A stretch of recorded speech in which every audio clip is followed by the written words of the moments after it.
আসসালামু আলাইকুম সবাইকে। লাস্ট ক্লাসে আমরা শিখেছি কিভাবে জাস্ট একটা ফরম্যাট মুখস্থ করে ব্যাড সাইড রিলেটেড কম্পোজিশন লেখা যায়। আজ আমরা এই ক্লাসে শিখব গুড সাইড রিলেটেড কম্পোজিশন কিভাবে একটা ফরম্যাট দিয়ে লেখা যায়। গুড সাইড সম্পর্কিত যে কম্পোজিশনগুলো আছে সেগুলোকে আমরা ৩ টা ভাগে এখানে ভাগ করে দেখাইছি। প্রথমটা হচ্ছে কোয়ালিটি রিলেটেড, ২ নম্বরটা হচ্ছে জার্নি রিলেটেড এবং ৩ নম্বর হচ্ছে সায়েন্স রিলেটেড। এই ৩ ধরনের আ আ গুড সাইট সম্পর্কিত কম্পোজিশন আমরা আজকের এই ক্লাসে শিখব। ভিডিওর ডেসক্রিপশন বক্সে ব্যাড সাইট সম্পর্কিত যেই প্যারাগ্রাফটা আমরা গত ক্লাসে শিখেছি সেটা দেয়া থাকবে। তোমরা চাইলে ওখান থেকে এটা দেখে নিতে পারো। তাহলে চলো আমরা এখন দেখি good site composition quality related যে ফরম্যাটটা আছে সেটা প্রথমে আমরা দেখব। দেখো এখানে টপিকগুলো যেগুলো দেওয়া আছে value of time, honesty, patriotism, discipline, charity, তারপরে এভাবে দেখো দেওয়া আছে cooperation, early rising, tree plantation, aim in life, learning English, student life, news paper. এই ধরনের দেখো টোটাল এখানে ৫৫টা প্যারা কম্পোজিশনের টপিক এখানে দেওয়া আছে। হ্যাঁ, এছাড়াও কোয়ালিটি রিলেটেড যে ধরনের টপিক কি থাকুক না কেন তোমরা আমরা যে নিচেই একটা ফরম্যাট দেখিয়েছি সেই ফরম্যাট দিয়ে এ ধরনের সব কম্পোজিশন তোমরা লিখতে পারবা। চলো এবার আমরা তাহলে কোয়ালিটি রিলেটেড ওই ফরম্যাটটা দেখি। প্রথমে আমরা কি করব, নেম অফ কম্পোজিশন এখানে আমরা কম্পোজিশনের নেমটা লিখে দিব। অর্থাৎ যদি থাকে value of time, value of time এখানে লিখে দিব। যদি থাকে অনেস্টি, তাহলে অনেস্টি লিখে দিব। এ ধরনের যেই টপিক থাকবে পরীক্ষায় আমরা সেটা এই উপরে প্রথমে আমরা লিখে দিব। তারপরে কি করব, ইন্ট্রোডাকশন লিখব। ঠিক আছে, ইন্ট্রোডাকশন কিন্তু পরীক্ষায় এভাবে পয়েন্ট আউট করা লাগবে না, জাস্ট এখানে তুমি একটা প্যারা করে লিখে দিতে পারবো। এর জন্য একটা প্যারা থাকবে ইন্ট্রোডাকশনের জন্য। Everybody intends to be successful in life, প্রত্যেকে চায় জীবনে সফল হতে। This success depends most on dash, এই যে সফলতা এটা নির্ভর করে কিসের উপরে, এই যে এখানে দিছি এনসি অর্থাৎ নেম অফ কম্পোজিশন, এখানেই টপিকটা বসাই দেবো। অর্থাৎ এই যে আমরা প্রথমে লিখে নিচ্ছি না এখানে যে ভ্যালু অফ টাইম, তাহলে এখানে দেবো কি, সেই ভ্যালু অফ টাইম এইখানে, অর্থাৎ যেই নামটা থাকবে না কেন আমরাও এখানেও সেটাই দিয়ে দিব। ইট ইজ এ গ্রেট ভার্সু, এটা মহৎ একটা গুণ। ইট ব্রিংস প্রসপারিটি ইন লাইফ, এটা জীবনে সফলতা বয়ে আনে। It is an ornament of human life, এটা আমাদের মানুষের জীবনের এক ধরনের অর্নামেন্ট অ্যান্ড কি টু সাকসেস, এবং সফলতার চাবিকাঠি। ইট is the most valuable and powerful element of success in life, এটা আমাদের জীবনের জন্য খুবই মূল্যবান এবং শক্তিশালী এক ধরনের এলিমেন্ট আমাদের জীবনে সফলতার জন্য। It implies obedience to set of rules for an orderly life in the society, অর্থাৎ এটার দ্বারা আমাদের সমাজে মানুষ কি করে একটা নিয়মতান্ত্রিক জীবনযাপন পালনে বাধ্য থাকে। ইট is the made to lead life in accordance with the rules, এটা দ্বারা একজন মানুষ নিয়মাবর্তিত হতে সাহায্য করে, অর্থাৎ বিভিন্ন ধরনের যে রুলস রেগুলেশন আছে সেগুলো সে মেনে চলতে পারে তার জীবনে। It is helpful to make a life completely, এটা সাহায্য করে, কী ধরনের সাহায্য করে, একজন মানুষকে ভালোভাবে জীবনে গড়ে উঠতে সাহায্য করে। তারপরটা দেখো দেওয়া আছে সিগনিফিক্যান্স, অর্থাৎ সিগনিফিক্যান্সের জন্য একটা এখানে কি হবে, প্যারা হবে। তোমরা সিগনিফিক্যান্স কথাটা উল্লেখ না করলেও হবে, জাস্ট এই প্যারাটা তোমরা সিগনিফিক্যান্সের জন্য এই প্যারা একটা প্যারা করবে। দ্য ইম্পর্টেন্স অফ, এখানে এনসি মানে কি নাম, এখানে আছে নেম অফ কম্পোজিশন, এখানে ওই কম্পোজিশনের নামটা এখানে লিখে দিব। অর্থাৎ এখানে যদি ভ্যালু অফ টাইম থাকে তাহলে ভ্যালু অফ টাইম এখানে দিয়ে দিব।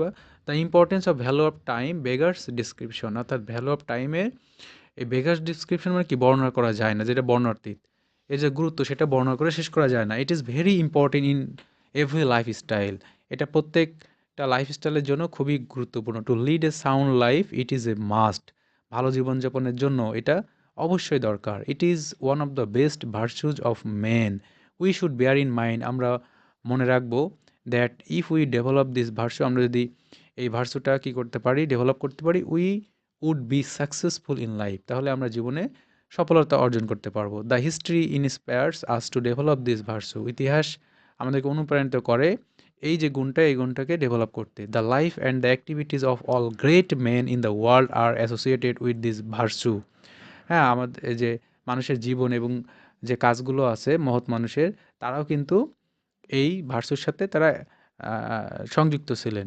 We can conquer everything in this world with developing this quality, আমরা আমাদের জীবনের সব কিছু জয় করতে পারবো যদি কি করি, এই কোয়ালিটি যদি ডেভেলপ করি। তারপর এনসি মানে কি, নাম্বার অফ কম্পোজিশন, হ্যাঁ, নেম অফ কম্পোজিশন, অর্থাৎ এই কম্পোজিশনের টাইটেল এখানে বসিয়ে দেব। Is necessary in every walk of our life, আমাদের চলার জীবনে, চলার পথে এটা খুবই জরুরি। It is the key to success in human life, without this chaos will prevail everywhere.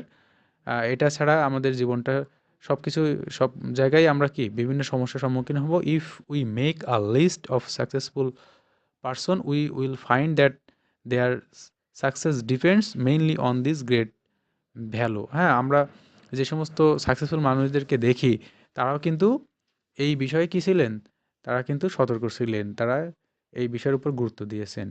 So the value of it equally retain in every spare of our life, সুতরাং এর যে মূল্য বা গুরুত্ব আমাদের জীবনের প্রত্যেকটা অংশেই সেটা কি করে, নির্ভর করে।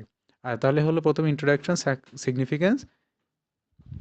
এবার দেখো এখানে দেওয়া আছে কি, সাফারিংস, অর্থাৎ এটা যদি আমরা মেনে না চলি, এটা গুরুত্ব না দিই, তাহলে কী ধরনের সমস্যার সম্মুখীন হব, সেই পয়েন্টটা আমরা এবার একটু দেখি।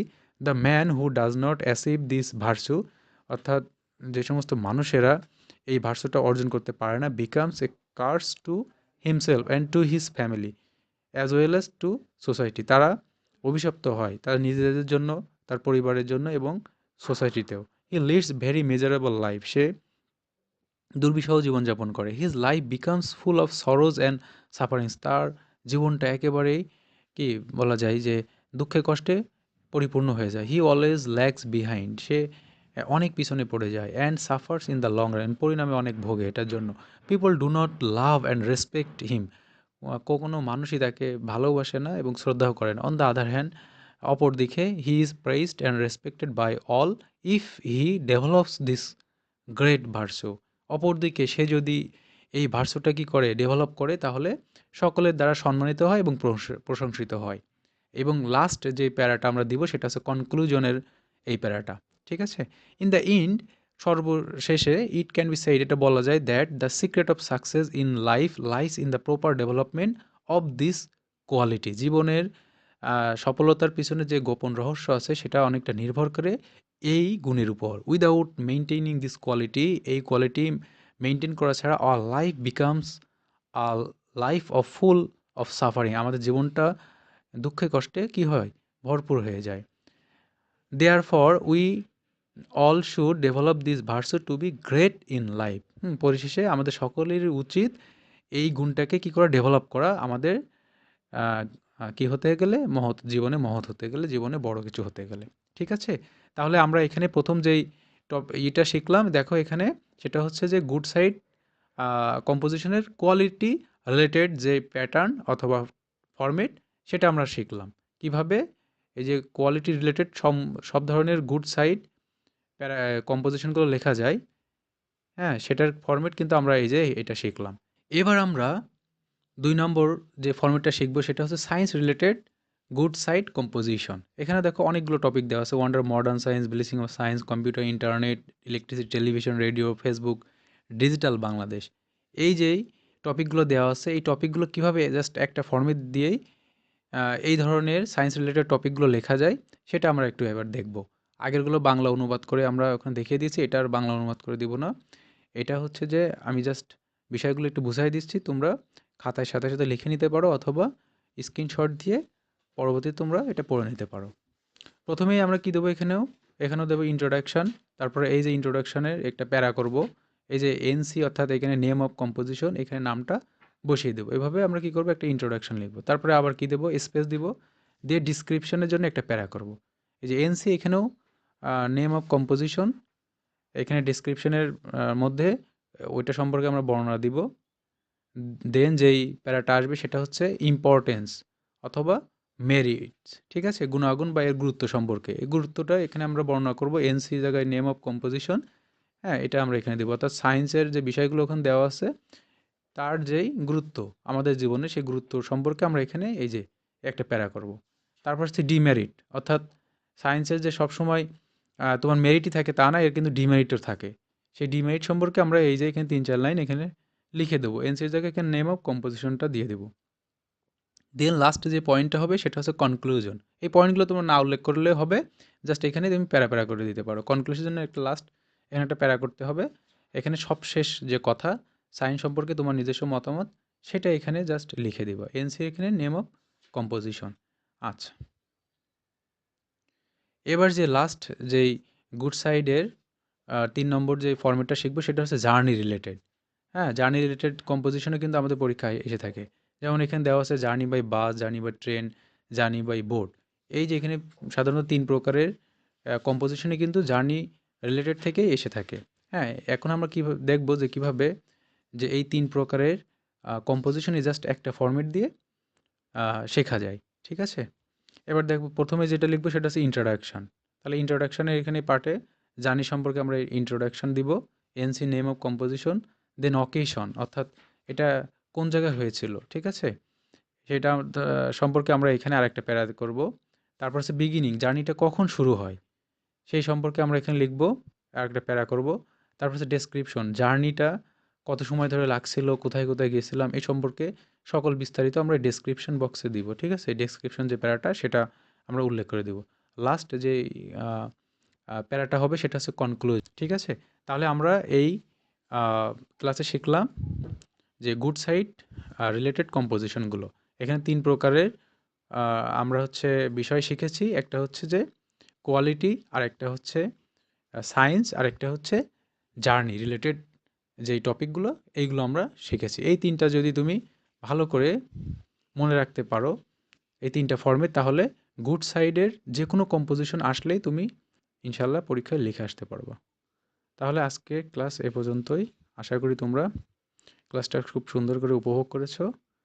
এরপরে যদি কোনো কোশ্চেন থেকে থাকে তোমরা কমেন্ট বক্সে কমেন্ট করতে পারো। আল্লাহ হাফেজ।